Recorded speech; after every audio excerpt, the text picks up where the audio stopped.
Bapak Yahweh memberkati kita semua. Selamat kita beribadah Sabat pada siang hari ini. Puji Bapak Yahweh, terima kasih atas kehadiran saudara. Dan saya percaya ada rencana-rencana yang baik dan indah yang Bapak Yahweh akan berikan buat kita. Haleluya. Puji Bapak Yahweh. Buat Baruhus, ini juga buat masukan buat saya. Tidak mengapa-apa, tapi saya percaya semua orang akan tidak tahu apa yang saya lakukan dan kerjakan. Ada banyak sering saya menangis di bawah kaki Bapak Yahweh untuk mendoakan setiap jemaat-jemaat yang saya kerjakan. Secara hal-hal mungkin saya belum sempurna, tetapi ada hal-hal yang harus saya sampaikan, tetapi ada hal yang tidak boleh saya sampaikan, karena tetap saya akan menjaga kerahasiaan di dalam setiap perkara sebagai seorang gembala, karena saya tidak mau untuk akhirnya melakukan sesuatu yang akan menjerumuskan saya kepada penghakiman atau penuduhan yang tidak baik dan tidak benar. Tapi minimal apa yang disampaikan Pak Ruku, saya berterima kasih. Semoga kedepannya saya semakin bijaksana, semakin peka di dalam segala hal, dan saya percaya ada banyak hal-hal yang saya juga gumuli. Ya, segala keputusan memang semuanya ada di dalam diri saya untuk melakukan satu keputusan, tetapi ada banyak hal-hal juga yang harus dalam tanda kutip saya ikutin sesuai dengan prosedur sinode dan lain-lainnya. Tetapi buat saya bukan sinode yang menyelamatkan, tetapi di dalam nama Yeshua Masiah yang memberi keselamatan buat kita. Haleluya. Saya percaya mungkin Pak Rufus belum ada kesempatan untuk bicara di sini, tapi di tempat lain Pak Rufus saya percaya akan dipakai dengan luar biasa untuk kemuliaan nama. Ya, haleluya. Baik, haleluya. Hari ini saya akan menyampaikan sesuatu yang luar biasa. Ada kolaborasi antara 3 raja. Ya, saudara-saudara. Ya, haleluya. Yang pertama namanya Yoram, yang kedua namanya Yosafat, dan yang ketiga adalah nama Raja Edom. Ya, haleluya.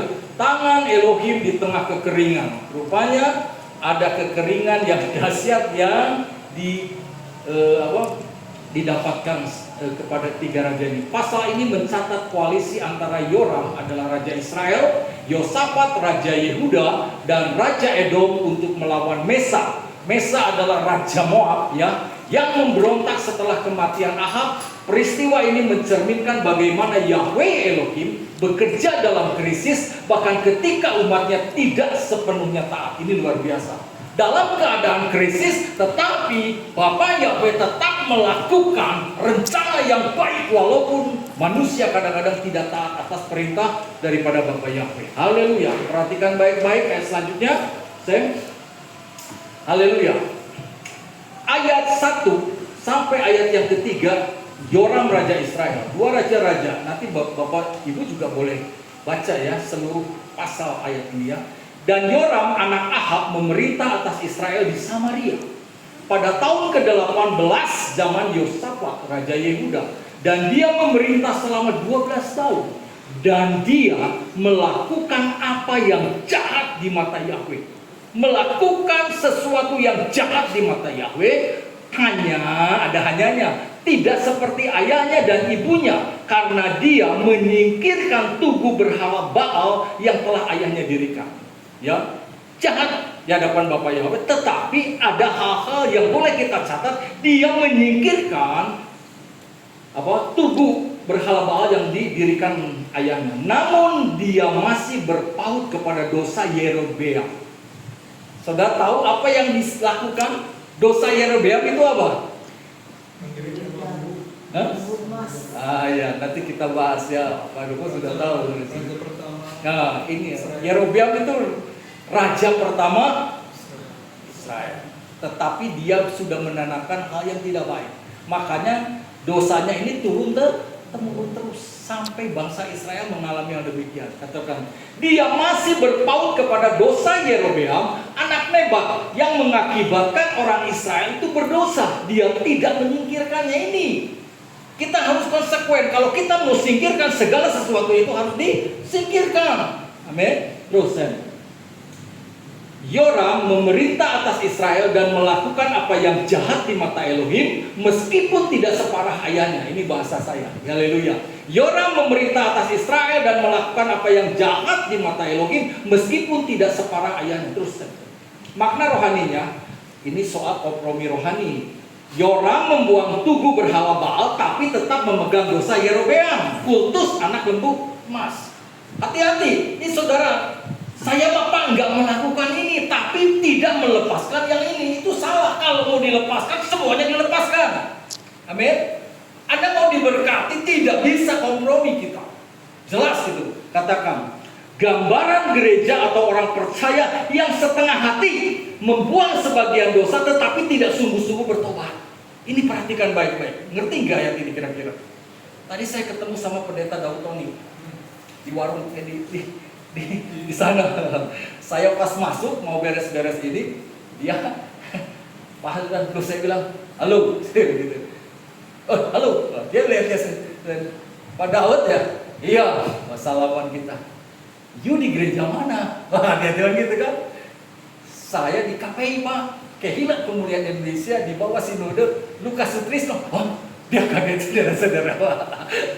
Dia kaget, dia bilang, wah, itu gereja luar biasa, itu hebat Pak. Oh, dia bilang gitu. Terus saya bilang sama dia, bro, saya dengar you udah panggil nama Yahweh, tapi masih campur-campur. Saya begitu. Terus langsung dia nggak mau jawab saya, langsung hilang. Dia pergi, saudara-saudara. Terus dianya, saya bilang kok nih orang ada, sambil jalan-jalan ke sana ke sini. Ya namanya juga kan, ya kan lebih apa? Spesifikasinya apa tuh Pak Bram? Model-model gitulah, supranatural, musir setan di sana. Jadi keliling-keliling sambil umat kami, saudara-saudara. Ya, sampai pemilik ini aja sampai itu. Kok bilang, ya udahlah, cerita lama itu. Saya bilang, karena kita sesama hamba Tuhan itu punya apa Pak? Udah punya kode etik sendiri-sendiri. Kalau lu alirannya Bandung Cimahi, gue Bandung Padalarang gitu aja kira-kira lah. Udahlah, nggak usah ngomong lah soal kehebatan sesuatu. Sama-sama hamba Tuhan. Masing-masing udah tahu ya paling, ya toh? Nggak usah diterangin kan soal ini kan. Ya akhirnya kesayangnya apa? Duit juga akhirnya. Kan repot ini. Amin. Tapi kita tidak bicara duit. Kita bicara kebaktian sekali itu Pak. Hah? Di sini. Bapak nggak tahu dia sama siapa datangnya. Dia itu sama orang yang mendanai gereja IFGF yang ada di Pascal 23 Pak Wirawan Pak. Sama yang ngajaknya Felix, itu adik kelas saya dia itu salah satu pengurus dari gereja Fajar Pengharapan, Bambang. Nah, ya itu kan gereja-gereja gede Pak yang ikutlah. Saya kan gereja kecil Pak, gak akan dianggap. Halo? Tapi saya punya nama Yahweh, nama yang besar di atas segala nama. Haleluya, makanya dia gentar. Nah, waktu saya posting ke Bu Lea, bilangin nanti disanggah lagi sama siapa? Yakob Sulistyo. Kan itu ada kan? Wah, makanya kalau nama Yahweh tetap nama Yahweh. Jangan kesini juga namanya. Biar yang penting Bapak senang. Haleluya. Terus kompromi rohani. Yoram membuang tugu berhala, tetapi tetap memegang dosa Yerobeam. Amin. Ibaratnya gini, sorry. Kita tahu soal kita tahu lah, kemarin kita bahas kan mana makanan yang kosher. Tahu kosher? Ibu mungkin Pak Lin kosher tahu Pak? Kosher itu makanan yang halal Pak. Hah? Halal. Ada yang jadi kita gitu pengikut Bapak Yahweh itu ada yang menetapkan makanan juga harus kosher. Tapi kan yang boleh. Tapi saya sekarang ini justru banyak teman-teman saya ngajak, Pak, seibab itu enak. Betul nggak? Betul, memang itu. Samcan itu enak. Betul. Waduh, apalagi yang garing-garing kan? Yang Nyakrek ya, paling tahu. Tapi sekarang ya kita kan daging kita mesti ditahan-tahan. Jadi cuman kalau lihat yang begitu, haleluya. Ya cuma begitu, ya. Jadi jangan kompromi lah, kalau udah lepas, harus berani konsekuensinya. Karena memang juga kalau terlalu banyak makan babi, akhirnya apa? Kolesterol. Akhirnya cepat dipanggil Tuhan. Mending kalau masuk sana, kalau lewat, nah itu nyangkut deh. Haleluya. Ini asik ya. Ini saya senang kalau khotbah tuh model gini, jadi jangan tegang. Amin. Kita tuh repot kadang-kadang diajari dengan doktrin, dengan hukum dan segala sesuatunya sehingga kita nggak bisa naik level. Kita harus bisa mempunyai sesuatu yang beda dari yang lain karena kita adalah umat-umat pilihan Yahweh yang senantiasa akan menjadi berkat dimanapun kita berada. Haleluya. Kalau perlu tadi bilang apa? Ada tadi yang bilang, oh kalau Pak Robert bilang bulan depan mau ke Jogja, ya kita juga ngikutin lah, ikutlah. Mau nggak ke Jogja nih? Waktu lu kok imannya lemes. Mau nggak? Oh saya harus ngomong gini, mau nggak ke Jogja gratis? Nah pasti mau. Terus Pak Lim dulu yang duluan. Haleluya. Oke, terus. Haleluya. Anda sekarang ketawa, nanti sebentar lagi saya semes, Anda nangis ya. Dosa Yerobeam yaitu Yerobeam membuat 2 anak lembu emas di Betel dan memerintahkan bangsa Israel untuk menyembah mereka sebagai dewa, bukan Yahweh Elohim. Yerobeam juga mengubah sistem ibadah. Hati-hati, diubah sistem ibadahnya. Ada banyak nggak sekarang? Yang model gini kan banyak. Yang penting Anda senang, Anda betah di gereja saya. Masa bodoh dengan cara yang baik atau tidak baik, masa bodoh itu urusan kedua. Yang penting Anda suka dulu. Ya sih, saya berharap sih Pak Lim beserta istri juga betah juga di sini. Dan betahnya saya percaya karena membutuhkan kebenaran daripada Elohim sendiri. Bukan soal makan dan minum. Saya percaya makan minum nomor 2, Pak. Di sini makannya cuma biasa-biasa saja. Tetapi Bapak Yahweh tidak pernah tidak memberkati dengan makanan di tempat ini. Orangnya nggak datang tapi tetap makanannya datang. Ya kan? Ibu Herlina yang bikin. Tetap dia ada di Indramayu, tapi dia bilang tetap makanan tetap ada. Haleluya. Puji Bapak Yahweh. Ya. Dia tuh. Dari Bina Sakti. Apa? Sakti. Bukan sakti, Pak. Memang itu gerakan Roh Kodes bekerja. Ya, sehingga tidak diminta pun dia akan memberikan. Luar biasa. Yerobeam juga mengubah sistem ibadah dan perayaan yang telah ditetapkan oleh Yahweh. Anak-anak Yahweh, ya Pak Lin juga sudah tahu ya. Kita ini sebagai pengikut Yahweh itu kita melakukan ada 7 hari raya yang dirayakan, Pak. Nantilah sama teman-teman dikasih tahu. Ya, itu harus. Dan itu salah satunya. Ada Roh Hasanah, ada Yom Kippur dan sebagainya. Ini ada artinya. Ya, kalau ditanya, Bapak Natalan enggak? Saya bilang kita tidak Natalan Desember, tapi kita tetap memperingati hari kelahiran Yeshua HaMashiach dan itu tepat di acara perayaan Sukkot. Sukkot itu apa? Pepi? Hari Pondok Daun. Tapi kalau ada orang kok lucu sih gerejanya nggak Natalan, bukan itu. Nanti ada cara-cara menghitungnya. Kenapa itu Yeshua itu lahirnya bukan Desember, bukan. Ya supaya ngerti ya. Pas hari Sukkot. Setiap perayaan atau kejadian-kejadian yang terjadi di bangsa Israel itu selalu tepat dengan perayaan hari rayanya. Itu gitu. Ya. Ya penyerangan kemarin juga kan? Penyerangan, tahu? Itu Hamas nyerang. Pas Sukkot itu lagi pesta pora disikat sama dia. Itu tidak menghargai kan. Orang lagi hari raya disikat. 7 Oktober. Ya. Nanti makanya betah-betah di sini terus biar Bapak lebih tinggi pengetahuannya. Amin. Ibu boleh kan? Bapak terus di sini kan? Ibu juga tetap harus ya. Ya. Amin. Amin.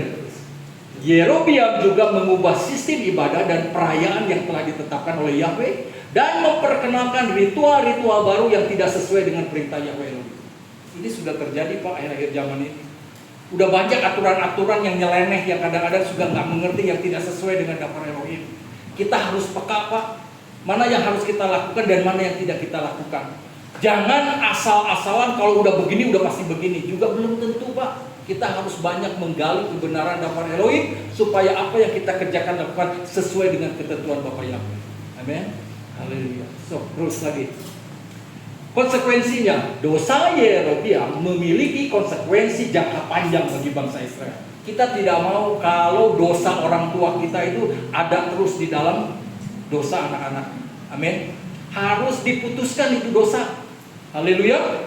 Ya. Karena ada yang salah yang dilakukan oleh tua-tua kita sehingga dosa itu menjadi turunan. Harus dipatahkan.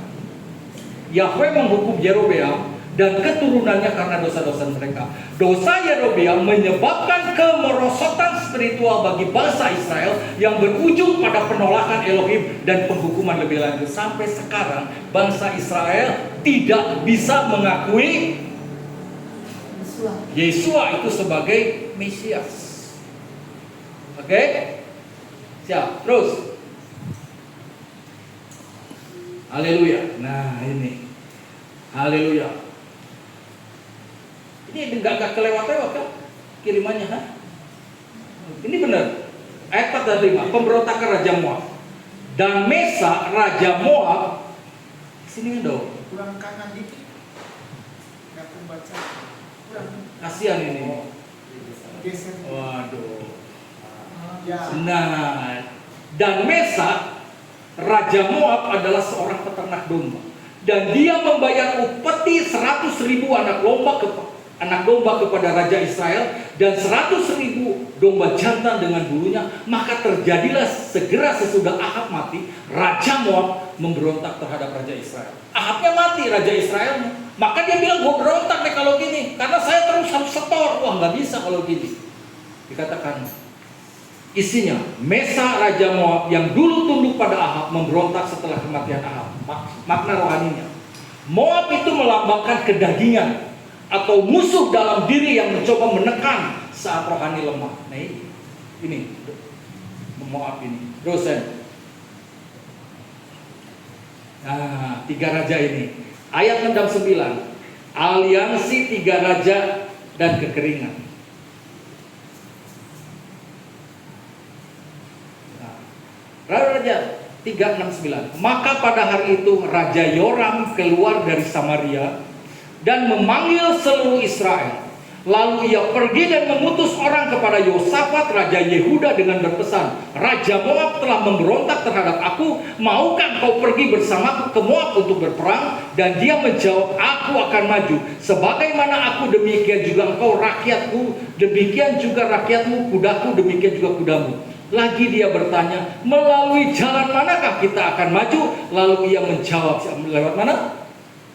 Jalan melalui padang gurun Edom. Ini yang harus saya ajarkan buat saudara. Waktu dipilih, kalau Anda akan melawan peperangan, harus baik-baik untuk memilih jalan yang akan kita lalui. Amin.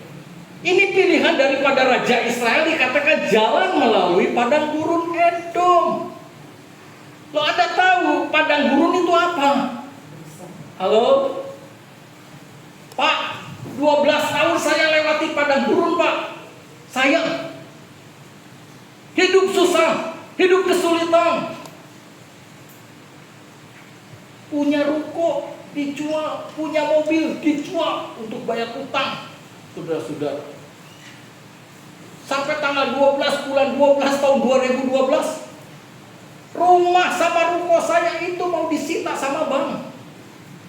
Harus bayarin lunas bank. Kurang lebih hampir 650 juta. Tahun 2012. Itu tanggal nggak lupa sama saya. Tanggal 12 bulan 12 tahun 2012. Sementara orang cari nama itu atau tanggalan itu untuk menikahkan anaknya, saya lagi bersedih hati. Istri saya bilang, "Pi, kita mau tinggal di mana?" Ya saya juga nggak bisa jawab. Karena sudah masuk koran PR, sudah masuk koran Gala, harus dieksekusi. Tapi Bapak Yahweh itu selalu menolong kita tepat pada waktunya. Sebelum dieksekusi seminggu sebelumnya, istri saya, setelah dia berdoa, dia kan sukanya doyannya doyan. Doyannya itu kalau jam-jam tertentu dia masuk kamar, itu kamar dikunci, lampunya digelapin, yang ada suara dia, haleluya, wah, ada setengah jam, ada 1 jam. Nah saya tanya, istri-istri Anda atau suami-suami Anda udah lakukan gitu belum? Halo?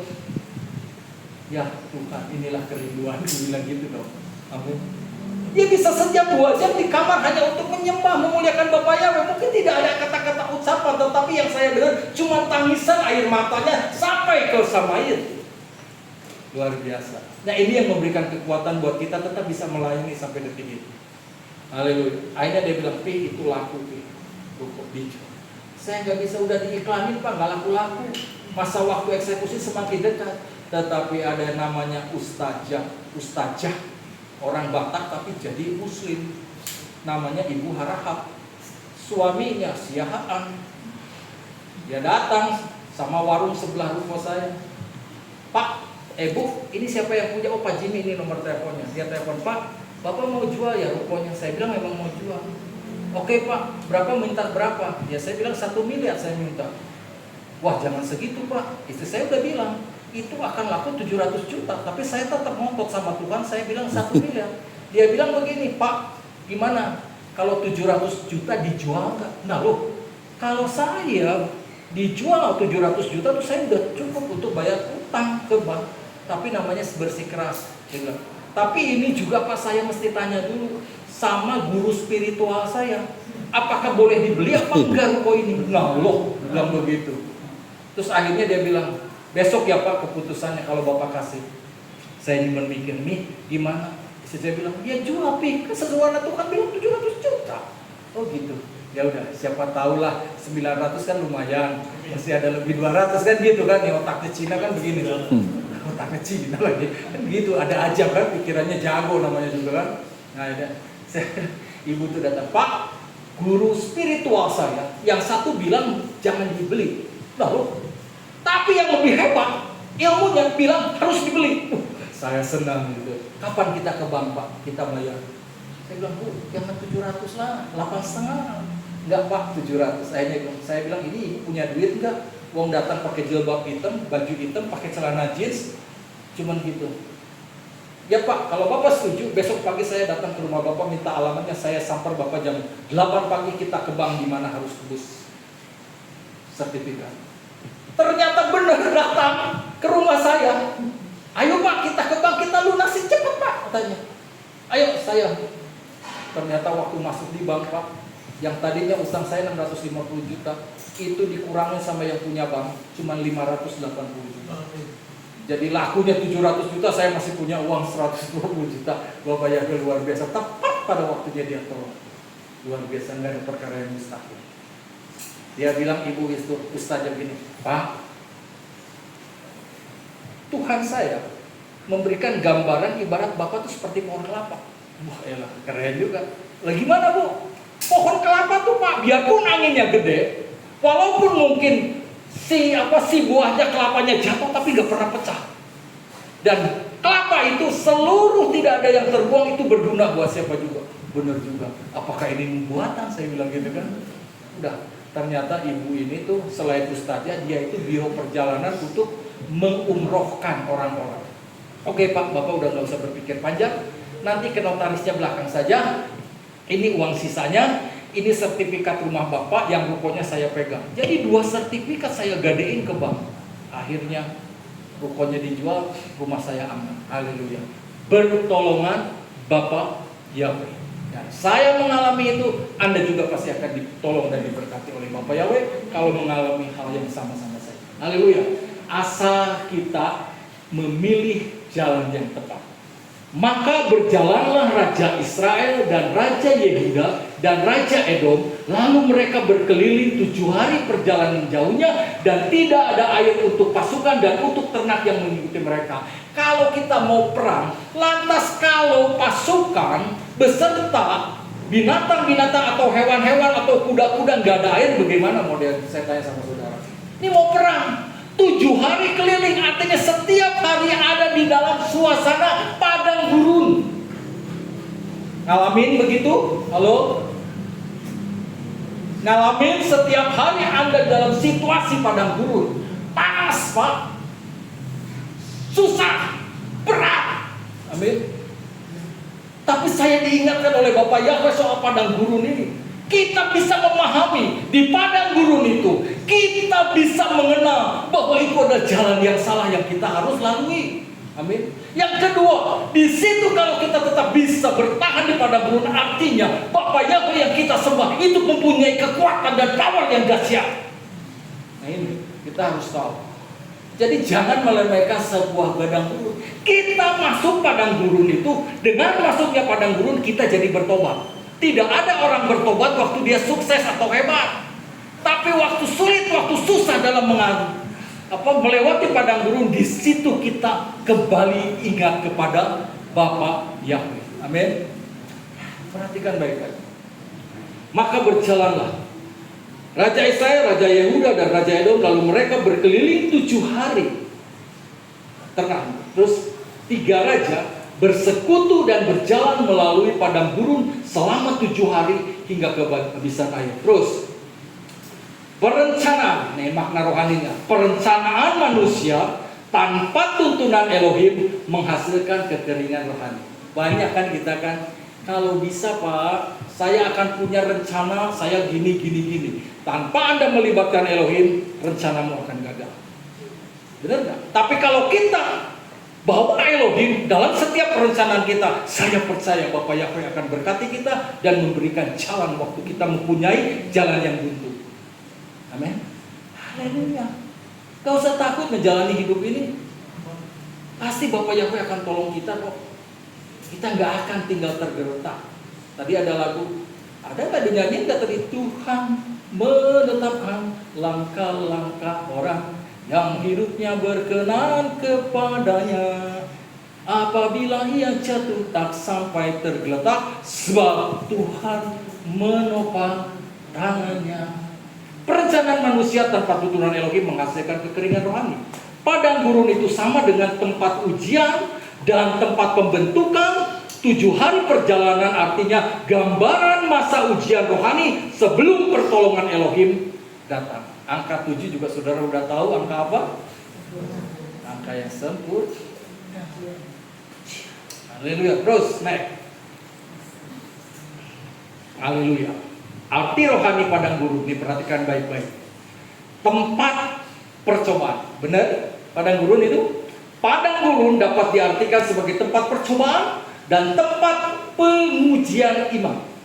Seperti yang dialami oleh bangsa Israel dalam perjalanan mereka ke tanah perjanjian. Yang harusnya 40 hari, dia harus lakukan berapa hari? 40 tahun. Haleluya.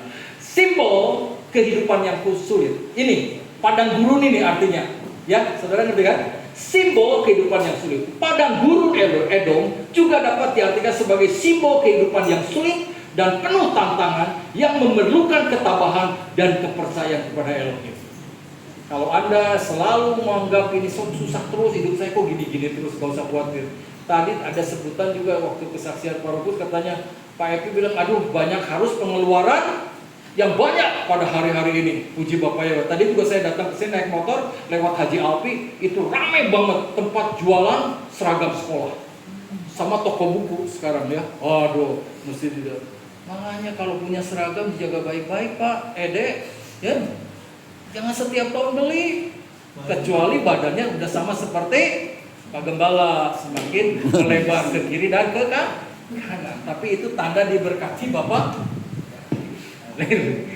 Ibu Gembala? Enggak. Oh sama. Bapak harus bertobat Pak. Simbol kehidupan yang sulit. Pak, amin. Ketiga, pengingat akan kedaulatan Elohim. Padang gurun itu juga menyatakan bahwa Elohim itu punya kuasa. Amin. Padang gurun Edom dapat menjadi pengikat akan kedaulatan Yahweh atas segala sesuatu, termasuk kehidupan dan kematian. Dia berkuasa. Terus yang selanjutnya, padang gurun itu adalah tempat pertobatan.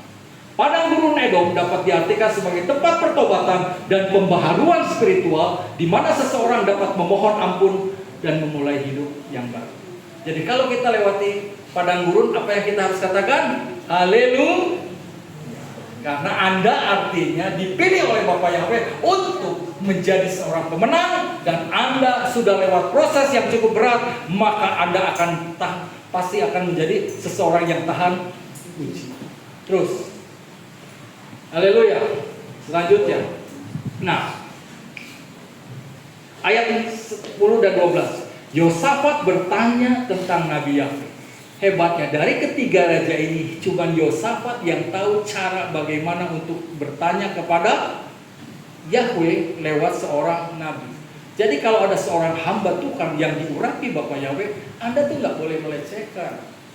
Anda itu nggak boleh menganggap itu adalah enggak. Biarpun mungkin pendidikannya juga nggak sepadan dan sebagainya, tapi saya percaya seseorang yang sudah diurapi Bapa Yahweh, dia punya kekuasa daripada Yahweh itu sendiri. Yosafat bertanya tentang Nabi Yahweh. Lalu Raja Israel berkata, aduh, katanya, Yahweh telah memanggil ketiga raja ini untuk menyerahkan mereka ke dalam tangan Moab. Dia sadar, dia itu berjalan ke sana di mana tidak ada air, ini pasti akan disikat habis oleh Raja Moab. Wah, ini bahaya ini kalau gini. Tetapi Yosafat bertanya, ini tindakan yang luar biasa daripada Yosafat. Apakah tidak ada Nabi Yahweh di sini supaya kita meminta petunjuk dengan perantaraannya? Lalu seorang pegawai Raja Israel menjawab dan berkata, di sini ada Elisa anak Safat yang dulu menuangkan air ke dalam tangan Elia. Dan Yosafat berkata, firman Yahweh ada padanya. Lalu Raja Israel dan Yosafat dan Raja Edom turun menjumpainya. Ini iman daripada seorang Raja Yosafat. Dia tahu ini Elisa, ini seorang nabi yang dipakai oleh Bapa Yahweh. Dikatakan ada apa? Ada firman. Nah, kalau Anda juga nggak salah. Kalau Anda punya problem hidup, Anda minta tolong kepada seorang hamba Tuhan. Tapi tentunya seorang hamba Tuhan yang bisa dipercaya, yang juga perlu diurapi oleh Bapa Yahweh. Bukan sembarangan hamba Yahweh. Dan Yosafat bilang ada firman, ada pengajaran atas hamba itu. Makanya dia panggil. Dan luar biasa, mana ada tiga raja. Apa katakan? Yosafat berkata, firman Yahweh ada padanya. Lalu apa? Raja Israel, Raja Yosafat, dan Raja Edom apa? Turun. Seorang raja itu kalau tidak kalah nggak mungkin turun, Pak. Dikatakan ada sikap kerendahan hati yang dikerjakan oleh ketiga raja ini. Turun menjumpai siapa? Elisa. Hebat loh ini. Seorang raja kan dia bisa panggil Elisa, lu datang ke sini. Mungkin ajudannya disuruh panggil, tetapi dia tahu karena dia butuh. Kita juga butuh sesuatu kerendahan hati ketika kita ada di dalam satu titik yang akan mengancam kehidupan kita. Kita harus berani mengambil keputusan untuk mempunyai kerendahan hati dan turun menjumpai hamba Tuhan itu. Amin. Jangan setang-metang panggil dia. Dia kan pendeta, gampang gua kasih duit itu beres selesai. Woi, tidak semua pendeta doyan duit. Amin. Loh, saya juga banyak ditawarin, Pak tolong dong nikahin Pak teman saya Pak. Gampang, minta berapa Pak? Mau nggak Pak? Ada yang bilang teman saya, kalau lu nggak sanggup kasih gua. Dia bilang begitu. Udah tenang Pak Jimmy, tenang aja. Saya bilang, bro, berapa yang harus bayar? 8 juta. Udah termasuk catatan sipil. Nah lo, ya, saya ngomong apa adanya. Dan sekarang pendeta yang menawarkan itu sudah dipanggil Tuhan. Badannya gede, bisa kurus, diperiksa nggak ada penyakitnya. Hati-hati, jangan main-main sama Bapak Yahweh. Hanya gara-gara duit dikit kita nggak bisa mempertanggungjawabkan kehidupan kita di hadapan Yahweh. Halo? Loh, kok dia terkesima sama saya? Haleluya. Terus isinya, Yosafat meskipun dalam aliansi duniawi, tetapi dia punya kepekaan untuk mencari Elohim lewat nabi. Ini harus kita lakukan. Terus kita percepat aja. Makna rohaninya, dalam keadaan terjepit, suara Elohim menjadi satu-satunya sumber pengharapan. Oke? Ya, jangan kemana-mana ya, cari suara Elohim. Yosafat mewakili orang percaya sejati yang haus akan firman Elohim atau kehendak Elohim di tengah kompromi. Tetap harus ada seseorang yang menjadi leader di dalam mencari kebenaran Bapa Yahweh. Kalau kita juga join usaha atau pekerjaan apapun, kita harus mempunyai satu orang yang punya peka kepada Tuhan. Jangan kompromi, ayo kita bikin yuk usaha bareng 3, semuanya orang yang gak benar, repot. Akhirnya usahanya juga pasti gak benar. Tapi kalau ada salah satu yang bisa mengingatkan, itu salah, itu puji Bapa Yahweh. Itu dong, haleluya. Terus ayo, haleluya. Ayat 13-14. Ini teguran Yosef Rayon. Tetapi Elisa berkata kepada Raja Israel, kalau Anda menjadi Raja Israel gimana nih kalau ada pendeta begini Pak Rubus kira-kira? Apakah urusanku dengan kau? Pergilah kepada nabi-nabi ayahmu dan kepada nabi-nabi ibumu. Jawab Raja Israel kepadanya, tidak, karena Yahweh memanggil ketiga raja ini untuk menyerahkan mereka ke dalam tangan orang Moab. Lu udah nyakitin gua. Pergi aja cari nabi-nabi kamu. Kita mau datang minta tolong tapi kita ditolak. Ada penolakan. Kira-kira tahan nggak kita? Yosua bilang sama saya, oh gini-gini, udah nggak usah, ke gereja aja. Dah betong, bisa aja gitu. Ke gereja aja. Hari ini datang, hari itu tidak, hari ini datang itu. Sekarang pas minta tolong, gitu kira-kira. Terus ditolak gitu, sakit nggak? Sakit. Tapi saya mau belajar, kita tidak akan lakukan sedemikian rupa. Siapapun datang di tempat ini, saya akan terima dengan sukacita dan rela hati. Dan saya mau belajar mempertahankan sesuatu untuk kemuliaan nama Yahweh. Di dalam ada juga kekurangan saya, tetapi tolonglah dipahami apa yang saya gumuli juga. Itu aja deh.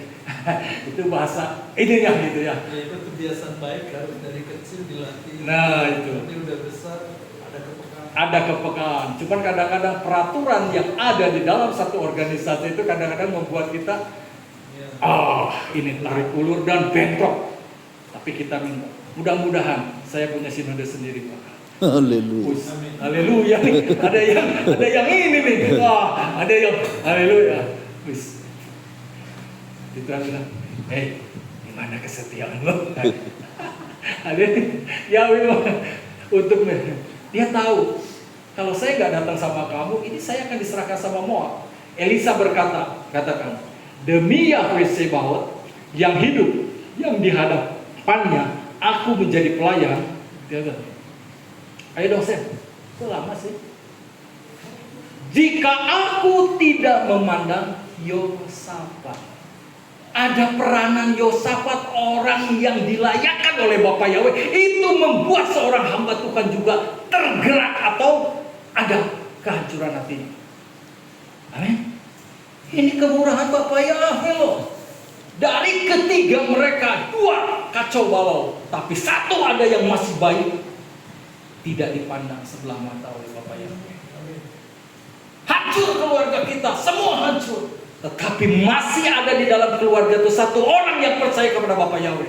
Keluarga itu tetap akan diselamatkan di dalam nama Yesus. Amin. Itu yang harus kita perhatikan.